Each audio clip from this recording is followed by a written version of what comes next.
मेरे रसूल पाक अलैहिस्सलाम का दरवाजा सबसे बड़ा दरवाजा है, हुजूर का दरवाजा सबसे बड़ा दरवाजा है। लेकिन मेरे दोस्तों याद रखना, नबी पाक अलैहिस्सलाम ने भी लोगों को जब रास्ता दिखाया है तो रब करीम का रास्ता दिखाया है, अल्लाह का रास्ता दिखाया, अल्लाह करीम का रास्ता दिखाया, लोगों रब की तरफ तवज्जो कराई। मेरे रसूल करीम सैयद आलम सल्लल्लाहु ताला अलैहि वसल्लम ने लोगों की अल्लाह की जानिब तवज्जो कराई और लोगों से ये कहा कि वो अपने रब करीम की जानिब अपना जहन रखें, अपनी तवज्जो अपने अल्लाह की जानिब मबजूल करें।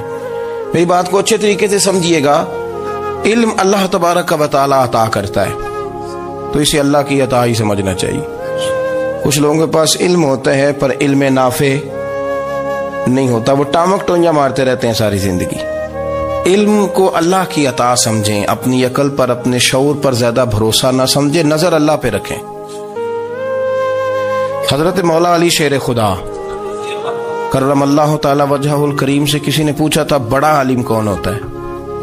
हमारे यहाँ तो अब वो वाले आलिम पाए जाते हैं ना, इल्ला माशाअल्लाह, जो मिंबर पे बैठते हैं तो दावे ही दावे, मिंबर पे बैठते हैं तो दावे ही दावे, इस तरह के आलिम हमारे यहाँ पाए जाते हैं। वो हर बात में दावा करते हैं, मैं ये कर दूंगा, मैं वो कर दूंगा। ये मिजाज उलमा का नहीं। हजरत अली अल मुर्तजा से किसी ने पूछा बड़ा आलिम कौन होता है, फरमाया बड़ा आलिम वो होता है कि जिसे मसले का पता ना हो तो वो कह दे मुझे नहीं पता, मैं पता करके बताऊंगा, गलत बात बयान न करे। इमाम मालिक से किसी ने कोई मसला पूछा तो आप फरमाने लगे मुझे इस सवाल का जवाब नहीं आता, हमारे बुजुर्ग समझाते क्या है। वो कहने लगा आप इतने बड़े इमाम हैं तो इस सवाल का जवाब नहीं आता। फरमाने लगे अगर मुझे हर सवाल का जवाब आता फिर तो मैं खुदा होता, मुझे हर सवाल का जवाब नहीं आता, मुझे तो उतना आता है जितना मेरे रब ने मुझे अता कर दिया है। अपनी नजर अल्लाह पे रखें, निकल आए इस मुअम्मे से बाहर के मैं कोई बला हूं, मुझे बड़ा पता है, मेरे पास 6 डिग्रियां हैं, मुझे 10 जगह पे तदरीस का शगफ हासिल, इससे निकलें बाहर। कुरान मजीद देखिएगा, अल्लाह ताला ने इरादा कुदरत फरमाया कि मैं हजरत आदम को बनाऊंगा, फिर बनाने के बाद फरमाया फरिश्तों सजदा करो आदम को। सब ने सजदा किया इल्ला इबलीस अबा वस्तकबरा वकाना मिनल काफिरीन, सब ने सजदा किया सिवाय इबलीस के, उसने इनकार भी किया, तकब्बुर भी किया और काफिरों में से हो गया। तो ये जब अल्लाह ताला ने सजदा कराया तो कैसे कराया? अल्लाह तबारक व तआला ने ना हजरत आदम को इल्म सिखाया खुद, वअल्लम आदम अल अस्मा कुल्लहा। खुद अल्लाह फरमाते हैं कि मैंने जनाब आदम अलैहिस्सलाम को तमाम अशिया के नाम सिखाए, सब अशिया के नाम सिखाए। तो वो चीजें फिर मैंने ना, अल्लाह फरमाते हैं मैंने फरिश्तों पे पेश की, मैंने कहा कि बताओ इनके नाम क्या है। तो फरिश्तों ने जो जवाब दिया वो समझने वाला है।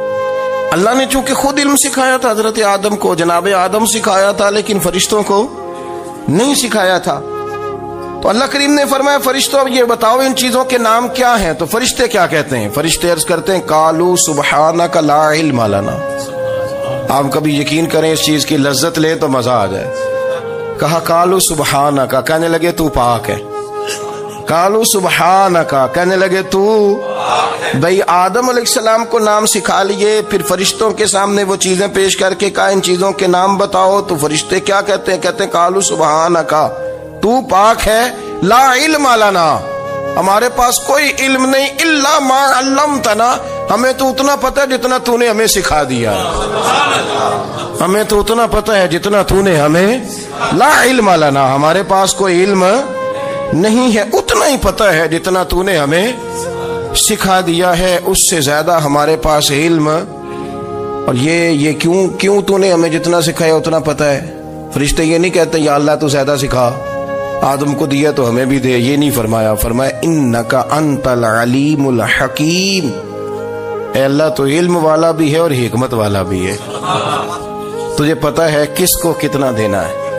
जितना तूने मुनासिब समझा जनाब आदम को दिया और जितना तूने बेहतर समझा वो तूने हमें अता फरमाया। तो अगर आपके पास इल्म है, कहीं नॉलेज है, उसको अल्लाह की अता समझे। हमारे यहाँ बहुत सारे लोग बन के बैठ जाते हैं।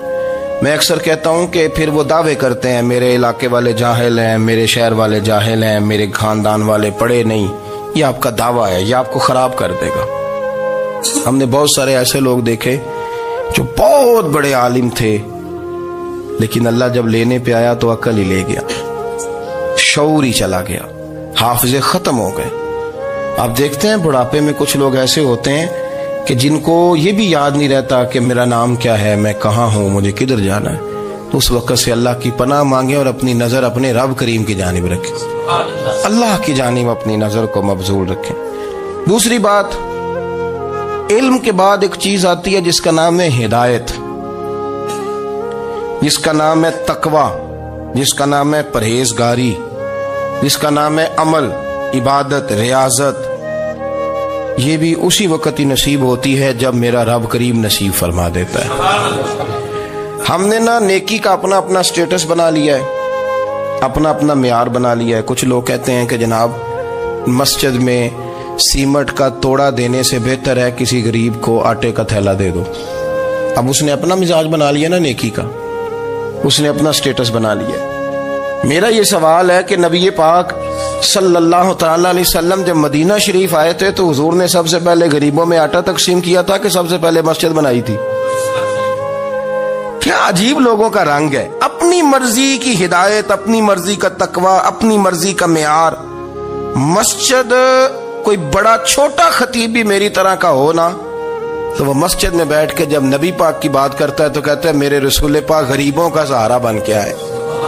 वो गरीबों की बात करता है, मिस्कीनों की, लाचारों की, कमजोरों की बात। तो मस्जिद ही तो वो इदारा है जहां से गरीबों की बात हो रही। तो अब लोगों ने गरीब को और मस्जिद को लड़ाना शुरू कर दिया। इसको लड़ाओ कि मस्जिद में पैसे देने से बेहतर है आप गरीब को आटे का थैला दे दें। आप ये क्यों नहीं कहते कि मस्जिद में भी आप तोड़ा दें एक सीमेंट का और साथ गरीब को भी खिदमत करें? ये क्यों नहीं तकवा? अपनी अपनी मर्जी का मिजाज, अपनी अपनी। कुछ लोग कहते हैं छोड़ो जी, सारी जिंदगी इंसान नमाज पढ़ता रहे और फिर गालियां भी देता रहे, बंदा दाढ़ी भी रख ले और झूठ बोलना भी ना छोड़े। तो ये आपने अपने पास से तकवे का मियार बनाया। गाली देने का गुनाह है और दाढ़ी रखने का सवाब है। तो अगर आप दाढ़ी रखे हुए हैं और आप कोई गलती कर रहे हैं तो उससे आपकी दाढ़ी का सवाब खत्म, अल्लाह करे आपको समझ आए मेरी बात। आप कोई गलती कर रहे हैं, दाढ़ी का सवाब उससे खत्म, वो अपनी जगह पे कायम है चीज। अपनी मर्जी का क्यों तकवे का मियार बनाते हैं? तकवे का मिजाज अपनी मर्जी का ना बनाओ। अल्लाह की बारगाह से दुआ मांगो कि या अल्लाह हमें हिदायत का नूर अता फरमा, अल्लाह तू हमें रास्ता दिखा, तू बता कि हिदायत क्या है। तो रब फरमाता है अल्लाहु वलियुल लज़ीना आमनू, अल्लाह मोमिनों का मददगार है। युखरिजुहुम मिनज़्ज़ुलुमाति इलन नूर, वो इन्हें अंधेरों से निकालता है और नूर की तरफ रोशनी अता फरमाता है। अंधेरों से नूर की तरफ अल्लाह लाता है। अल्लाह वली, अल्लाह मोमिनों का वली है, वो इन्हें अंधेरों से नूर की तरफ निकालता है। हिदायत हमेशा अल्लाह की तरफ से समझे। जब वो नमाज की तौफीक देता है तो अपने फजल से देता है, जब वो जिक्र की तौफीक देता है तो अपने फजल से। हम समझते हो जी फलाना नहीं पढ़ रहा, बड़ा बेवकूफ है, फलाना नहीं पढ़ रहा, तो तू क्या अपनी अकल के जोर पे पढ़ रहा है? मैं जी अल्लाह के फजल से 2 पारे पढ़ता हूं, तो किस पे एहसान करते तू 2 पारे पढ़ के रोया कर। तो अगर मालिक तू बड़ा करीब नहीं, बड़े लोग हैं जिनको पूरा कुरान हिफ्ज़ है पर उन्हें पढ़ने की तौफीक नहीं, तूने फजल किया और मुझे तौफीक दे दी है पढ़ने। रोया कर, पढ़ के रोया कर। राती सारी कर कर जारी, वो नींद अखा थी धोंदे ते फजरे ओही गुनाहगार कहावन सब तो नीवे होंदे। मेहरबानी करें, डरें, नेकी करें तो फिर डरें, फिर एहसास पैदा करें, फिर अपने अंदर वो कमजोरी लाए, कहें तौबा तौबा मुझे तो पता ही नहीं, तो जानता ही नहीं। हजरत सैयदना इमाम आजम अबू हनीफा रहमतुल्लाह ताला अलैह के साथ एक शख्स कहता मैंने नमाज पढ़ी, तो इशा की नमाज थी। ये जो लोग बड़े होते हैं ना, जिनके प्यार करने वाले बड़े होते हैं, उनके गिर्द खौफ भी बड़ा ही होता है, उन्हें बड़ा डर लगता है, बड़ी बाज़ोकात आजमाइश होती है उनकी।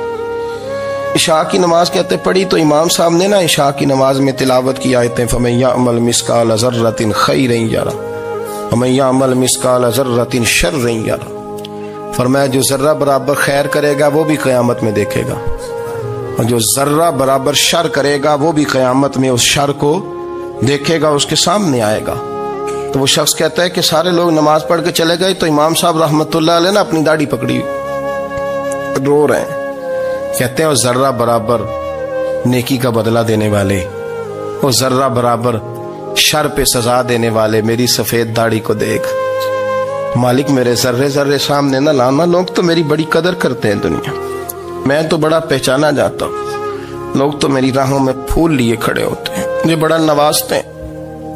क़यामत में रुसवा ना कर देना, मेरे लिए मुश्किल हो जाएगी।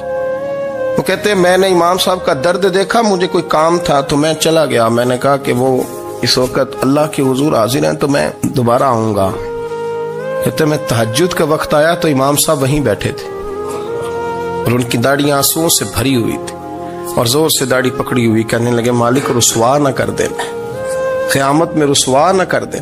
यार जो हिदायत याफ्ता लोग थे वो तो डरे हुए थे, वो तो सहमे हुए थे। वो तो कहते थे ये उसका फजल नहीं, उसने बुला लिया, ये उसका करम नहीं। हजरत बायजीद बुस्तामी किसी काफिर को देखते तो रो पड़ते, कहते मालिक तू कितना करीब है, ये बेईमान रह गया, तूने अपने फजल से मुझे अपने नबी का गुलाम बना लिया। वो रो पड़ते। यहां तो लोगों का दावा ही बड़ा है।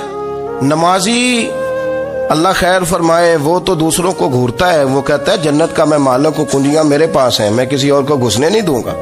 और अगर 2-3 हज कर ले तो फिर तो वो कहता है कि अब मेरे से पूछ के लोग जन्नत में जाएंगे माज़अल्लाह। और अगर वो 2, 4, 5, 7 दफा कोई नफल पढ़ ले तो फिर वो कहता है छोड़ें जी सारे लोग बेअमल है, मैं अकेला नेक हूं। ना ऐसा करें, अपनी तवज्जो अपने रब पे रखें, अपनी तवज्जो अपने मोइनुल मिल्लत वद्दीन, अताए रसूल, हिंदुल वली, गरीब नवाज ख्वाजा मोइनुद्दीन चिश्ती, हजरत ख्वाजा अजमेर, शाह अजमेर, वाली हिंदुस्तान। आखिरी उम्र में ना सारा दिन रोते गुजर जाता, सारी रात रोते गुजर जाते, जरा सी कोई बात करता तो रो पड़ते, आंखें आंसुओं से भरी रहती। कई दफा आपने भी परेशान हो जाते हैं ना कि यार तो एक बात की जान ही नहीं छोड़ रहा। तो ख्वाजा कुतुबुद्दीन साहब बख्तियार काकी से लोगों ने कहा कि आप मुर्शिद से बात करें, इतना भी तो नहीं ना रोना चाहिए। हर वक्त इसके आंसू की करिए, आशिक दा काम ही रोना तोना, ते बिना रोयो नहीं मंजूरी।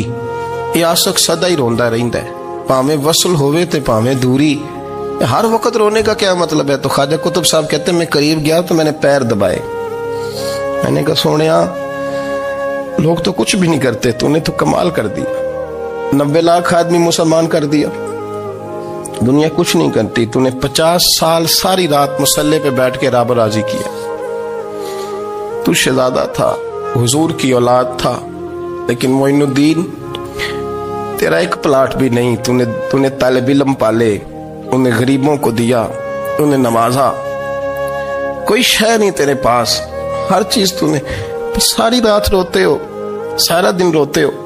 तो ख्वाजा कुतुबुद्दीन साहब कहते हैं मैंने जब अर्ज किया तो ख्वाजा साहब मुझे गले लगा लिया, चीख मार के रोए, कहने लगे कुतुबुद्दीन पुत्र दाढ़ी सफेद हो गई, जाने का वक्त आ गया, जो तूने नेकियां गिनवाई हैं वो हैं सही मेरे पास, पर यार की बारगाह में पेश करने के काबिल एक भी नहीं, एक भी नहीं। तो बारगाह तो देख कितनी बड़ी है, रसूल करीम की बारगाह में पेश करने के काबिल इनमें से एक भी नहीं। तो आस्ताना देख कितना बड़ा है, क्या पेश करूंगा, क्या अर्ज करूंगा हुजूर की बारगाह में, किस तरह। वो यार जो बड़े थे वो तो डरे हुए थे, सहमे हुए थे, वो तो बड़ी आजमाइश में थे। लेकिन मेरा और आपका रट्टा 2 नमाजें पढ़ के 6 नमाजों का दावा करना और लंबी चौड़ी कहानियां बनाना और अपने मुंह से अपनी तारीफें करना, इससे थोड़ा बाहर आए। रिस्क भी मेरा अल्लाह ही देता है, इल्म भी अल्लाह देता है, रिस्क भी। बड़े बड़े फकीरों को मालदार होते देखा, बड़े बड़े मालदारों को फकीर होते देखा, बड़े बड़े। मेरे एक बड़ा सखी किस्म का सज्जन है, बड़ा प्यारा है, मैं उसे सखी मानता हूं। मैंने अपनी परेशानियों के दिनों में भी उस शख्स को सखी देखा। एक दिन रात को मुझे टेलीफोन करके कहने लगा किधर हो? मैंने कहा मैं घर हूं। नहीं अक्सर सफर में होते हो ना? मैंने कहा तबीयत कैसी है? ठीक है, बस हाल चाल पूछना था। मैंने समझाई, मैंने कहा यार ये कोई मसला है, वरना रात के 2 बजे कोई हाल पूछने को फोन तो नहीं ना करता। कोई मतलब ऐसा तो मसला नहीं ना। तो मैंने बैक कॉल की, मैंने कहा यार मेरी बात सुन, मसला क्या? कहने कुछ नहीं दिल कर रहा था। मैं कहा मेरी गल सुन, रहे असी 4-5 साल कट्ठे, मैं तेन जानना, असल बात कर। कहने लगा मकान भी बड़ा है, सारा कुछ ठीक है, पर वो बड़ा ही बेनियाज है। कुछ हालात इस किस्म के आ गए हैं कि लोगों को बताऊं भी तो लोग मानने को तैयार नहीं। ज्यादा नहीं, मुझे ना थोड़े से पैसों की जरूरत है, को 15-20 हजार अगर मिल जाए मेरी जरूरत। आप यकीन करें मैं रोता रहा सारी रात। मैंने कहा मेहरबाना तेरा किस तरह करांगे, इससे लेके जमाना इस्तेमाल करता था, पर बेपरवाही वेख ना सज्जड़ दी, जिथे किसे दी पेश ना जावे उन्हें ताजा वाले दर दर रोले ते मंगते तख्त बिठावे। सजना किसे नु कारा मिल दई, कोई काबे खाली आवे। वल्लाहु खैरुर राज़िकीन, कहते तू दाएं बाएं ना जा, रिस्क तो तुझे मैं दूंगा, मैं हूं बेहतर रिस्क देने वाला। बड़े बड़े बादशाह, बड़े बड़े शहनशाह, बड़े बड़े लोग, हाथों में कासे, फकीरियां। उम्मे रबिया क्या करती थी, बड़ी नेक और साले खातून थी। वो कहती हैं कि मैं ना बड़े अमीर आदमी की बीवी थी, अपने शौहर के साथ छत पे बैठी थी तो नीचे फकीर मांगने वाला आया। उसने बड़े दर्द से सदा की तो मैंने अपने शौहर से कहा कुछ दे दे। कहा दफा कर, इन लोगों ने धंधा बनाया हुआ है। कहती मैं मेके से भी बड़ा माल लेके आई थी, मेरे माँ बाप बड़े अमीर थे, तो मैंने ना चोरी अपने खामर से नजर बचा के बाथरूम जाने के बहाने गई और नीचे जाके 5 दिनार मैंने उस फकीर की हथेली पे रखे। कहते उसने 5 दिनार देखे, फिर मेरी तरफ देखा तो मैंने उसकी आंखों में आंसू चमकते देखे। कहने लगे बीबी रब तेरा भला करे, मैं 3 दिनों का भूखा हूं। कि वो चला गया। मैं घर आ गई, जब बाहर आई तो मेरा शौहर कहने लगा तू इतनी अब इतनी तू तेज हो गई है और तू इतनी खुद मुख्तार हो गई है, मेरे बगैर पूछे माल खर्च करेगी, जा तुझे 3 तलाकें। कहती मैं बालदार और वजादार बाप की बेटी थी, तलाक लेके घर आई तो मेरा बाप टूट गया, चारपाई पे चला गया। ओहो ये क्या बन गया। कहती बड़ी तकलीफ रही। 1-2 साल के बाद मेरे अब्बा ने मेरी शादी कर दी। अब जिस शौहर के पास गई वो बड़ा नेक था, परहेजगार था, अल्लाह ने बेहतरीन सिला दिया। कहती छत पे बैठी थी, दरवाजे पे फकीर आया, मैंने शौहर से कहा कुछ दे दूं। कहने लगा 5 ना देना, 15 देना, 20 देना, मैं फकीर हूं, मैंने फक्र से दौलत देखी है, इसे खाली ना लौटाना। कहती है कि मैं नीचे गई और जब मैंने उसकी तरफ दिनार बढ़ाए तो मेरी चीख निकली, पैसे फेंक के मैं बेहोश होके गिरी। मेरा शौहर ने आके उठाया, अंदर ले गया, पानी मुंह पे छिड़का। कहने लगा तुझे क्या हुआ?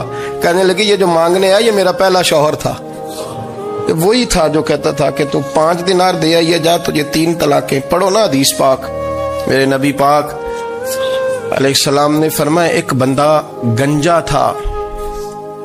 गंजा कोई तरतीब आगे पीछे हो जाए तो मफहूम के लिहाज से, लेकिन मैं मफहूम उसका वाज़े करता हूं। एक गंजा था, कोई शय नहीं थी, सर पे बाल भी नहीं थे, रोया करता था। अल्लाह ताला ने फरिश्ते को भेजा, तुझे क्या चाहिए? तो कहने लगा बाल आ जाए और थोड़ा माल आ जाए। फरिश्ते ने हाथ फेरा तो बाल भी आ गए, तो बकरियां भी आ गईं, लाइनें लग गईं, माल ही माल हो गया। दूसरे के पास गया, वो कोड़ा था, उसको जाके कहा क्या चाहिए? कहने लगा शिफा हो जाए और कुछ अल्लाह ताला आसानी कर दे। शिफा भी हो गई, गायें भी दे दी, भैंसें भी दे दी, माल ही माल हो। फिर एक के पास गया, वो अंधा था, तुझे क्या चाहिए? उसने कहा आंखें मिलने और कुछ साथ अल्लाह माल दे दे। ऊंट ही ऊंट हो गए। जब बड़ा नवाज दिया तो फिर मालिक ने इम्तिहान लेने का इरादा किया। यारी तेरी सोना है पर आजमाइशां भी तेरियां अग, आजमाइशां तेरियां, सही कह रहा हूं, आजमाइशां तेरियां, यारी तेरी सोना है पर आजमाइशां तेरियां, ये सोना परखिया जावंदा ही पहलो ना लगा दे लग। अल्लाह ने फरमाया आजमाइश करो। सबसे पहले गंजे के पास आए, उसे कहा अल्लाह के रास्ते में कुछ देखने लगा, मेरे खर्चे ही बड़े, देखो तो सही कितनी मुश्किल में वक्त गुजारता हूँ, हाल ही कोई नहीं। तो उसने कहा मैंने तो सुना है तू गंजा और भूखा नंगा था। कहने लगा मैं तो जल्दी पुश्ती रही से आजम हूं, तुझे किस पागल ने कहा है भाग जा? उसने कहा अच्छा जैसे तू था वैसे ही हो जाए। खेत खलियान उजड़ गए, फिर से गंजा हो गया। हुजूर अलैहिस्सलाम फरमाने लगे, फिर वो उसके पास गया जो कोड़ा था, उसे कहा कुछ दे। कहने लगा खर्चे ही बड़े, अब पूछ लें किसी अमीर आदमी से, कहेगा चक्की के नीचे हाथ है मेरा, मेरे से ज्यादा तो परेशान बंदा ही कोई नहीं। क्या बताऊं आपको, इतना टैक्स है, इतना जुर्माना है।